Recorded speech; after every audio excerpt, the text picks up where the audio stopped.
Hashut be praised, the Chaos Dwarfs have left the Darklands and made landfall here on Call of Warhammer 1.6.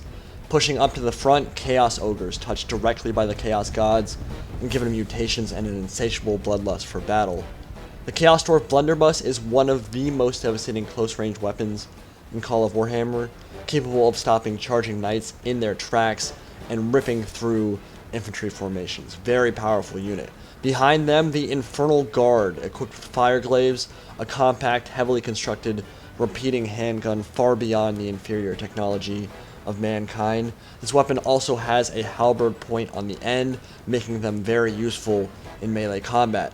We also have some more Infernal Guard here, equipped with black shard armor and an axe and shield combo, 2 HP, and as you'd expect, very difficult to cut through in melee combat. This, I believe, is a made-up unit not existing on the tabletop, but these Chaos Dwarfs have a crossbow that shoots exploding bolts, can do quite a lot of damage from range. Some Orc Spear Slaves moving up near the rear of the army, and the Chaos Dwarf economy and infrastructure is basically run on the back of slaves, and Greenskins and Hobgoblins make up a large part of that population. Let's get into the replay. So as you might imagine from looking over their roster, the Chaos Dwarfs are a very heavily armored faction across the board and possess a very shooty style of combat. Much like the Dwarfs, they have powerful infantry, good ranged weapons, and a fantastic selection of artillery. But I have to say that the Chaos Dwarfs across the board outshine the Dawi in pretty much every category. They are a much better faction than the Dwarfs from the battles I've played with them. And a big reason for that is the Infernal Guard, which provide you with powerful ranged weapons and melee capabilities at the same time, and their high armor and 2 HP actually allows them to fend off cavalry reasonably well, which the Dwarfs can't really do particularly well. I'm playing against Reikland today, and my opponent is going to be Redman. He'll be bringing a lot of Reiksguard, some Inner Circle Knights, dismounted Reiksguard, a Hellblaster Volley Gun, which will be wreaking some havoc on my lines, a great cannon in the rear there, also shooting into my lines, and up front some Gnome Pikemen, bunch of handgunners, and some other units. You can see him cutting a swath of destruction through the right flank of these Chaos Dwarfs here. Infernal Guard are going to take some losses, but they have 2 HP, so it usually takes a couple of volleys from the Hellblaster Volley Gun to start cutting through them a lot. So yeah, Gnome Pikemen and a line of handgunners, and he started opening up fire now. Seems as though they do outrange my fire glaives a bit. But I'm going to get my opening volley off in return, and this is why I love fire glaives. They are a brutal weapon. Just going to start sending Empire handgunners on fire. But basically the strategy of this game I've discovered with the Chaos Dwarfs is to place those Infernal Guard up front because they need line of sight, they have good range, and because it doesn't really matter what they're skirmishing against, they almost always win the skirmish battle no matter what. High armor, 2 HP, good missile damage makes for a great skirmish unit. And then if you place blunderbuss units on the flanks with overlapping fields of fire, makes it very dangerous for enemy cavalry to approach. Now, over on this side, I've got my blunderbusses moving up, and Chaos Ogres in the front, ready to tank the charge of the Reiksguard and the Inner Circle Knights. This is a mistake from Redman. You really don't want to be wasting your charge on Ogres, at least not with both of your units. He should have had his Inner Circle Knights go around and go for my skirmishers. Instead, I'm going to tie up both his cab units, which is exactly what I want. Now, I am going to lose some of my Ogres here. I am losing some of their melee capabilities just because they do have high HP, but charge gets rid of that so quickly. But none of my other units can take a cav charge, so letting the Ogres take it was definitely a good call, and I think that he should have sent his cav elsewhere. So he is going to pull out, and he's going to send in some of his dismounted Reiksguard over on that side as well. And you can see already his handgunners are getting depleted quite heavily. Lots of fire coming in. He is not winning the skirmish fight at all.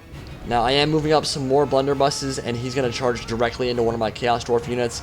Unsupported here, he's going to thrash them. About 80 kills on the charge. A little bit less than that, maybe like 60 or 70 kills on the charge, I would think.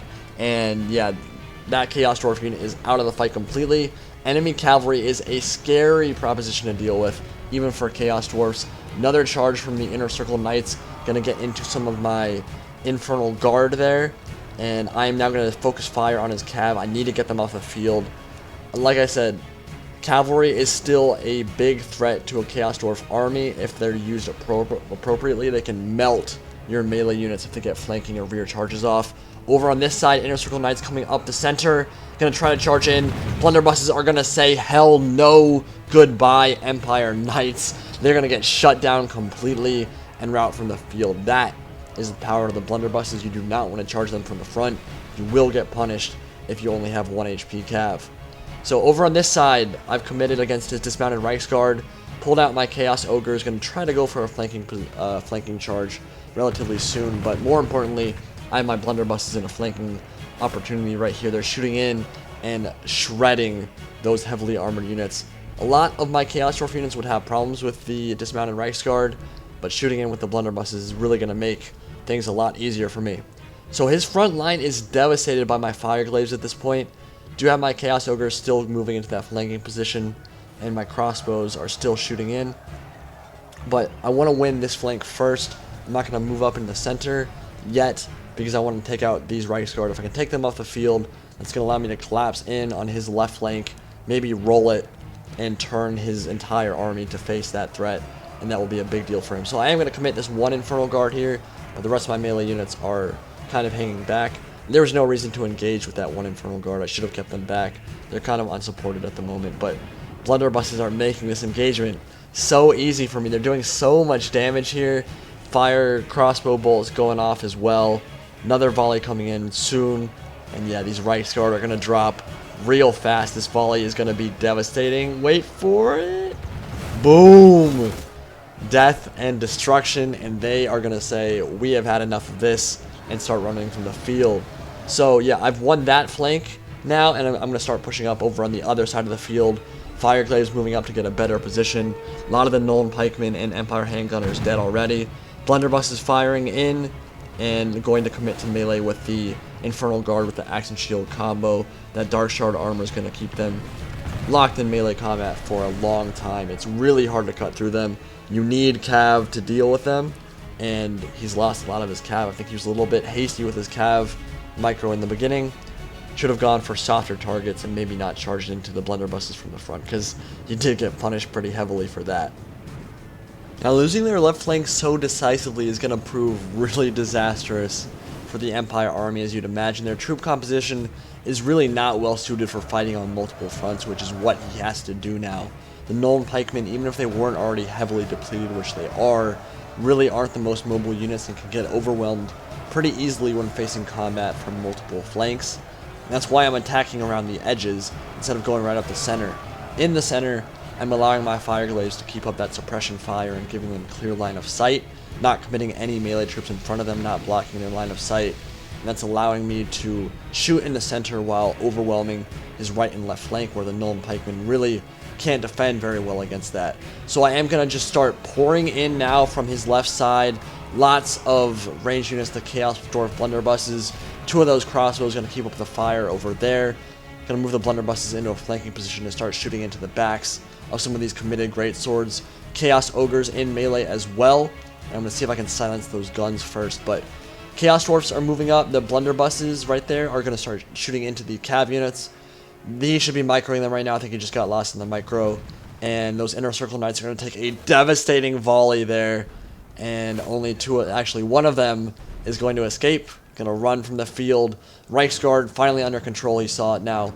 They should be able to get at least a few good charges off on my skirmish units. We'll see if he manages to do that. Over on this side, the Warrior Priests of Ulrich in melee with the Infernal Guard. Now that is an interesting melee fight. With the Greatswords backing them up, I would expect the Warrior Priests to win.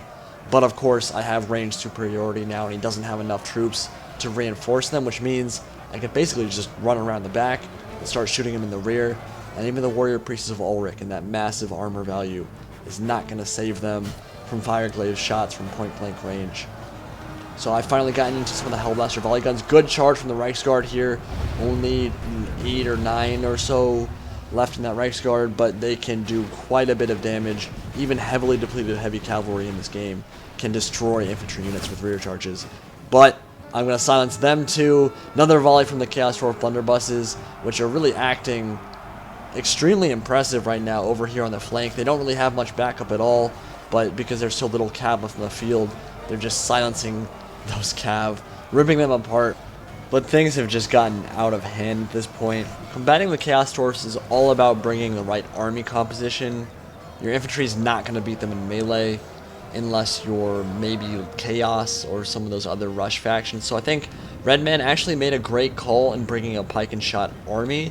The pikes, the Nolan pikemen specifically, are very cheap and effective at what they do, and the handgunners are a necessity. So all good on his army composition there, but he certainly needed more than 3 units of heavy cavalry, and he could probably afford to lose both of those artillery pieces and bring other stuff with those funds. I mitigated a lot of the incoming damage from his Great Cannon and the Hellblaster Volley Gun simply by spaghetti lining, so there's no way his artillery got close to paying for itself because I really didn't take very much damage from them.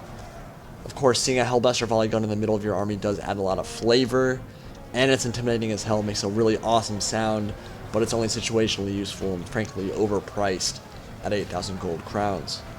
Right now, his Reiksguard general is in the thick of the fighting, trying to get some last kills before he goes down. No hope for the Empire army at this point, but the Empire general is going to make a brave last stand here. Every time I see this game, I'm just amazed at the models. Like, this is a decade-old game. And yes, it's a mod, but it just looks so good. I don't know, like, Medieval 2 is one of those games that I think is going to be... It's just aged so well. General's going to go down. Like, even 10 years later, the visuals still look really, really good, in my opinion. General's going to go down there, and the Empire army is basically going to rout.